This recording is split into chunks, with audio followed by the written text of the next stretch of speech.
Hello everyone, Uttarakhand की special series में आपका स्वागत है। आज का नया टॉपिक है उत्तराखंड का भूगोल। पिछले टॉपिक हम डिस्कस कर चुके हैं उत्तराखंड की राज्य व्यवस्था को। उसको आपने अगर नहीं देखा है तो जाकर देख लें। ठीक है, आज शुरू करते हैं उत्तराखंड का भूगोल। उत्तराखंड के भूगोल की अगर हम बात करें तो उत्तराखंड का पहले आकार, कई बार प्रश्न पूछा गया कि उत्तराखंड का आकार कैसा है। तो उत्तराखंड राज्य का जो आकार है वो आयताकार है। इसका अक्षांशीय विस्तार काफी ज्यादा इंपॉर्टेंट है, ध्यान दीजिए, कई बार एग्जाम में पूछा जा चुका है।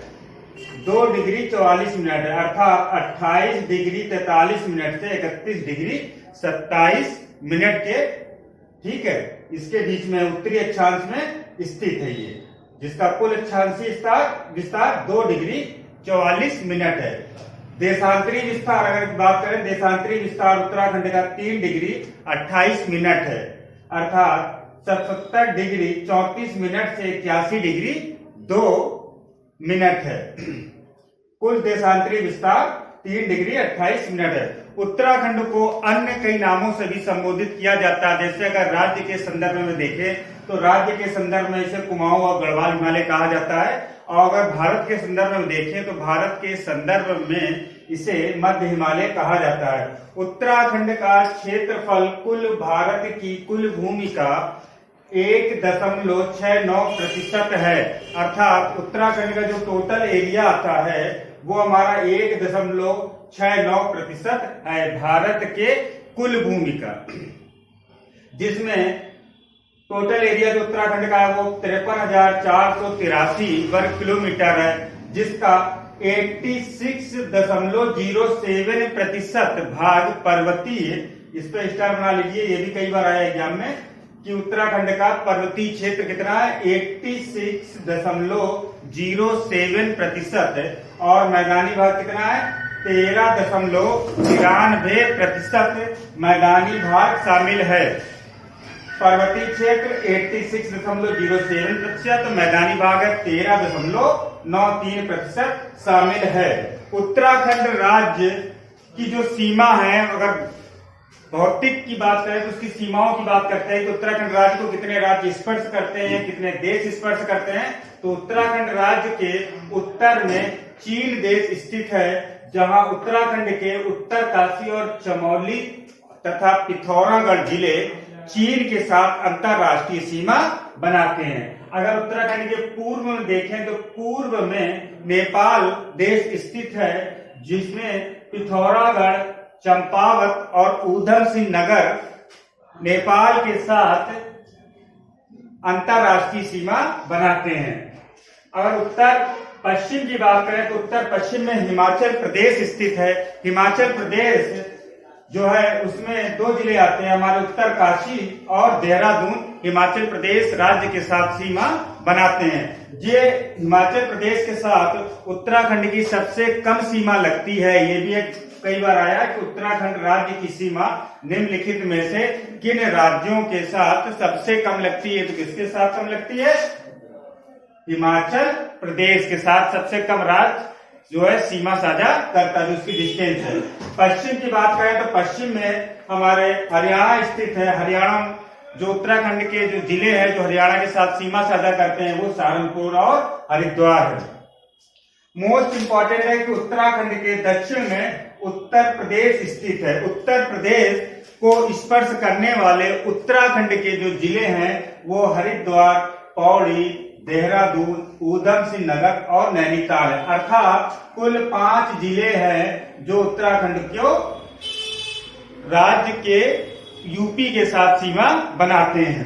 ठीक है, यूपी के साथ ही उत्तराखंड की सबसे अधिक लंबी सीमा लगती है। उत्तराखंड की जो सीमा है राज्यों के अनुसार तो उत्तर प्रदेश के साथ सबसे अधिक और हिमाचल प्रदेश के साथ सबसे कम सीमा लगती है। अगर देश की बात करें तो देश में हमारा सबसे अधिक सीमा नेपाल के साथ और चीन के साथ लगती है। अगर जिले की बात करें तो किस जिले जो है नेपाल और चीन के साथ सीमा सर्वाधिक साझा करता है, तो उत्तराखंड का वो जिला हमारा पिथौरागढ़ है। पिथौरागढ़ जिला जो है सर्वाधिक अंतर्राष्ट्रीय लंबी सीमाओं वाला जिला है, जिसमें चीन व नेपाल के साथ सर्वाधिक सीमा साझा करता है। सबसे कम उत्तर प्रदेश की जो सीमा है वो नैनीताल। ये भी कई बार पूछा गया प्रश्न कि निम्नलिखित में से किस जिले के साथ उत्तर प्रदेश की सीमा सबसे कम लगती है। तो कौन सा जिला सबसे कम उत्तर प्रदेश की सीमा नैनीताल जिले के साथ, और सबसे अधिक उत्तर प्रदेश की सीमा ऊधम सिंह नगर के साथ लगती है। जो उत्तर प्रदेश की सीमा है, इन 5 जिले जो उत्तराखंड के लगते हैं उत्तर प्रदेश के साथ, उसमें से 5 जिलों में से जो नैनीताल जिला है उसके साथ उत्तर प्रदेश की सबसे कम सीमा और ऊधम सिंह नगर की सबसे अधिक सीमा लगती है। नेक्स्ट देखते हैं उत्तराखंड राज्य के प्रमुख जिले। अगर सबसे पूछा जाए सबसे उत्तर में स्थित उत्तराखंड का कौन सा जिला है, उत्तरकाशी उत्तराखंड का सबसे उत्तर में स्थित जिला है। दक्षिण की बात करें तो दक्षिण में हमारा ऊधम सिंह नगर आता है, जो उत्तराखंड के दक्षिण में स्थित सबसे जिला है। पूरब की बात करें तो पिथौरागढ़ आता है। पिथौरागढ़ हमारा जो है पूरब में स्थित है। उत्तराखंड के सबसे पूरब में स्थित जिला कौन सा है, पिथौरागढ़। ये पिथौरागढ़ है जो सबसे अधिक अंतरराष्ट्रीय सीमाओं वाला जिला बनाता है। और सबसे अधिक जो सीमाएं लगती हैं चीन व नेपाल के साथ साझा ये करता है। ये कई बार आया प्रश्न में, पिथौरागढ़ चीन के साथ भी बनाता है और नेपाल के साथ सर्वाधिक सीमाएं अंतरराष्ट्रीय सीमा बनाता है। ठीक है। और अगर पूछा जाए उत्तराखंड राज्य का सबसे पश्चिमी जिला कौन सा है, तो पश्चिमी जिला हमारा देहरादून स्थित है। ठीक है। देहरादून जो जिला है उत्तराखंड का वो पश्चिमी जिला है। उत्तरी जिला हमारा उत्तरकाशी है, पूर्वी जिला हमारा पिथौरागढ़ है और दक्षिणी जिला हमारा ऊधम सिंह नगर है।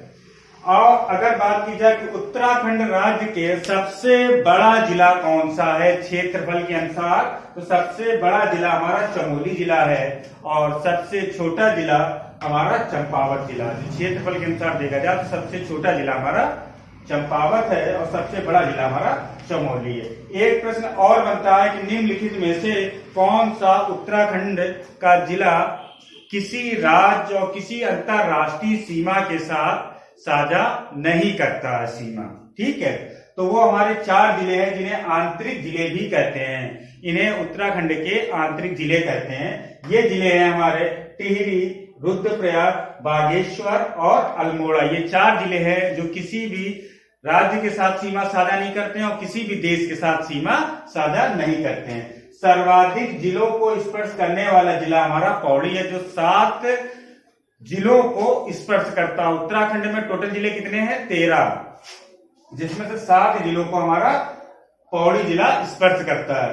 नेक्स्ट आता है चमोली व अल्मोड़ा जो जिले हैं ये हमारे 6 जिलों के साथ सीमा साझा करते हैं। और देहरादून जो है जो राजधानी है इस समय, वो 4 जिले स्पर्श करते हैं। कौन कौन से हैं, ये भी कई बार पूछा गया कि देहरादून किन 4 जिलों के साथ सीमा स्पर्श करता है। हरिद्वार, पौड़ी, टेहरी और उत्तरकाशी को स्पर्श करता है। ये हो गया हमारा उत्तराखंड राज्य का भौतिक, जहां से प्रश्न बनते हैं। सारे टॉपिक यहाँ पर हमने डिस्कस कर दिए हैं। आप इसको 1 या 2 बार वीडियो को देख ले और अच्छे से समझ लें। ठीक है। नेक्स्ट हम बात करते हैं उत्तराखंड के भौतिक विभाजन जो विद्वानों ने किया है वो 8 क्षेत्रों के अकॉर्डिंग किया है। वो 8 क्षेत्र कौन कौन से हैं जिसके आधार पर उसको बांटा गया। तो पहला क्षेत्र बांटा गया है गंगा का मैदानी क्षेत्र। ये जो गंगा का मैदानी क्षेत्र है दक्षिणी हरिद्वार का अधिकांश भाग गंगा के समतल मैदानों क्षेत्र का ही हिस्सा है, जो अत्यंत उपजाऊ क्षेत्र है क्योंकि यहाँ खादर व बांगर प्रकार की मिट्टी पाई जाती है। ठीक है। जो गंगा का मैदानी क्षेत्र है वो हरिद्वार का दक्षिण वाला क्षेत्र है जो गंगा के डेश में आता है। ये बहुत ही उपजाऊ क्षेत्र है और यहाँ खादर और बांगर टाइप की मिट्टी पाई जाती है। जैसे हरिद्वार का लश्कर का क्षेत्र और रुड़की का क्षेत्र इसमें सम्मिलित करते हैं। ये बहुत उपजाऊ है इसलिए यहाँ पर फसलें भी होती हैं। फसलें कौन कौन सी, गन्ना, गेहूं और धान, ये 3 फसलें जो है यहाँ पर काफी अच्छी मात्रा में होती है। नेक्स्ट दूसरा अगर विद्वानों ने जो इसको वर्णन किया है वो तराई क्षेत्र में बांटा गया है उत्तराखंड राज्य को। तो तराई क्षेत्र की अगर बात करें तो गंगा के मैदान के जो मैदान है गंगा का मैदान इसके जस्ट ऊपर वाला जो है तुरंत ऊपर पौड़ी, गढ़वाल तथा नैनीताल जिलों के दक्षिणी क्षेत्र व ऊधम सिंह नगर का अधिकांश क्षेत्र आता है। ये हमारा तराई क्षेत्र में तुरंत गंगा के मैदान के ऊपर वाला जो क्षेत्र आता है वो पौड़ी, गढ़वाल तथा नैनीताल जिलों के दक्षिणी क्षेत्र इसमें सम्मिलित करते हैं। ठीक है, और वो उधम सिंह नगर का भी इसमें क्षेत्र आ जाता है। इस क्षेत्र की विशेषता है कि इस क्षेत्र में पाताल तोड़ कुएं पाए जाते हैं। इस पॉइंट को बहुत स्टार लगा लो, क्योंकि ये कई बार पूछा गया है कि पाताल तोड़ कुएं निम्नलिखित में से किस क्षेत्र में पाए जाते हैं। किसमें? तराई क्षेत्र में पाताल तोड़ कुएं पाए जाते हैं। इस क्षेत्र में पानी की अधिकता है, अर्थात इस क्षेत्र की जो फसलें वो अधिक पानी की अधिकता वाली फसलें पाई जाती हैं, जैसे गन्ना और धान। ये फसलें यहाँ की मुख्य है, अन्य फसलें भी होती हैं। नेक्स्ट तीसरा जो इसको डिवीजन किया गया है वो है हमारा भावर क्षेत्र में। भावर क्षेत्र की बात करें तो ये तराई के तुरंत ऊपर उत्तर की ओर तथा शिवालिक क्रम की पहाड़ियों के दक्षिण की ओर 10 से 12 किलोमीटर की एक चौड़ी पट्टी है। इसकी भूमि क्या है? उबड़ खाबड़ है, वह अनुपयुक्त है कृषि के लिए। ज्यादातर यहाँ पर क्या पाई जाती है? जंगली झाड़ियां व अन्य प्राकृतिक वनस्पतियां पाई जाती है। नेक्स्ट आता है हमारा, इसलिए जब यहाँ भूमि उबड़ खाबड़ तो कोई यहाँ पर खेती नहीं होती है। ठीक है, जंगली झाड़ियां वनस्पतियां वगैरह पाई जाती हैं भावर क्षेत्र में। यहाँ पर कुछ भी खेती का इतना नहीं होता, नॉर्मली ज्यादा खास नहीं होती है, उपयोगी क्षेत्र नहीं है ये। नेक्स्ट आता है शिवालिक क्षेत्र। ये बहुत इंपॉर्टेंट है, ध्यान दीजिए। ये भावर क्षेत्र के तुरंत उत्तर में स्थित पहाड़ियों को शिवालिक कहा जाता है। यह श्रेणी हिमालय का सबसे नवीन भाग है। कई बार एग्जाम में पूछा गया कि निम्नलिखित में से हिमालय का सबसे नवीन भाग कौन सा है? तो कौन सा है हमारा? हिमालय का सबसे नवीन भाग शिवालिक है। और ये भी पूछा गया जब शिवालिक का नवीन भाग है तो यहाँ पर जीवाश्म भी पाए जाते हैं। अगर ये नवीन भाग है तो जाहिर सी बात यहाँ पे जीवाश्म पाए जाएंगे। तो जीवाश्म, ये भी कई बार पूछा है कि जीवाश्म निम्नलिखित में से किस क्षेत्र में पाए जाते हैं? ऑप्शन में यही तुम्हारे रहेंगे, शिवालिक क्षेत्र रहेगा, गंगा के मैदानी क्षेत्र में डाल सकते हैं, कई सारे क्षेत्र डाल सकते हैं, पहाड़ों के कई अन्य नाम आएंगे अभी, उसमें भी दिए रहेंगे। तो उसके अकॉर्डिंग आपको देखना है किसमें अगर पूछा जाए जीवाश्म हमारे शिवालिक में पाए जाते हैं। शिवालिक क्षेत्र में ये हिमालय का सबसे नवीन भाग है। इसका जो निर्माण हुआ है वो मध्य मायोसीन से निम्न प्लाइसोस्टीन सीन तक माना जाता है। ठीक है, इसकी जो प्राकृतिक वनस्पतियां हैं वो जंगल अधिक होते हैं यहाँ पर भी, और जंगल जब अधिक है तो जाहिर सी बात यहाँ पर लकड़ी के जो संबंधित जितने भी उद्योग हैं वो यहाँ पर काफी ज्यादा यहाँ पर विकास हुआ है इस क्षेत्र में, शिवालिक क्षेत्र में। क्योंकि यहाँ पर क्या है, जंगल अधिक है, लकड़ी भी इसकी फर्नीचर के लिए उपयुक्त होती है, जो भी यहाँ वनस्पतियां पाई जाती हैं, इसलिए यहाँ पर लकड़ी के उद्योगों का विकास हुआ है। नेक्स्ट आता है जलवायु। यहाँ की जो जलवायु है शिवालिक की वो गर्म व आर्द्र है। अच्छा, अर्थात वर्षा जो है ग्रीष्म काल में होती है, जो 200 से लेकर 250 सेंटीमीटर तक होती है। नेक्स्ट आता है शिवालिक क्षेत्र में पाए जाने वाले प्रमुख खनिज कौन से हैं? तो यहाँ पे प्रमुख खनिज हमारे चूना है, बालू है, संगमरमर है, जिप्सम है, फास्फेटिक सेल इत्यादि सारे खनिज यहाँ पाए जाते हैं। चूना जो है हमारा डोलोमाइट चट्टानों में पाया जाता है, जो मुख्यतः देहरादून के मंदरासू और बाड़कोट ऋषिकेश में स्थित है। ठीक है, नेक्स्ट आता है दून द्वार क्षेत्र। ये जो क्षेत्र है ये शिवालिक श्रेणियों के उत्तर और मध्य हिमालय के दक्षिण अर्थात शिवालिक व मध्य हिमालय के बीच पाई जाने वाली ऊंची चौरस व क्षैतिज घाटियों के पश्चिम व मध्य भाग में दून और पूर्व भाग में द्वार कहा जाता है। ठीक है, ये शिवालिक श्रेणियों के उत्तर और मध्य हिमालय के दक्षिण में स्थित है। ठीक है, इसके बीच में जो घाटियां पाई जाती हैं उनको हम क्या कहते हैं? पश्चिम भाग में, पश्चिम मध्य भाग में दून और पूर्व भाग में इनको द्वार कहा जाता है। इन दोनों में देहरादून सबसे ज्यादा प्रसिद्ध है। इस घाटी में धान की खेती होती है और यह घाटी लगभग 75 किलोमीटर लंबा व 24 से 32 किलोमीटर चौड़ा है। इस पर स्टार बना लीजिए, ये भी कई बार आया हुआ कि देहरादून की जो घाटी है उसकी लंबाई चौड़ाई कितनी है?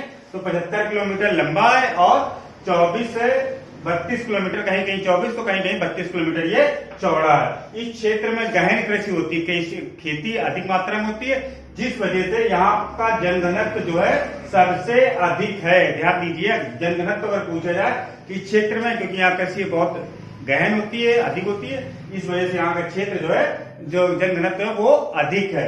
नेक्स्ट आता है दून घाटियों में भूस्खलन की घटनाएं अधिक होती हैं। ये जो भूस्खलन की घटनाएं होती है लघु या मध्य हिमालय की श्रेणी में होती हैं। ठीक है, ये जो भूस्खलन की घटनाएं सबसे ज्यादा होती है उत्तराखंड में, कहां पर? दून घाटियों में। वो क्यों होती है? क्योंकि वहां पर लघु या मध्य हिमालय की श्रेणी में होती है ये घटनाएं सबसे ज्यादा।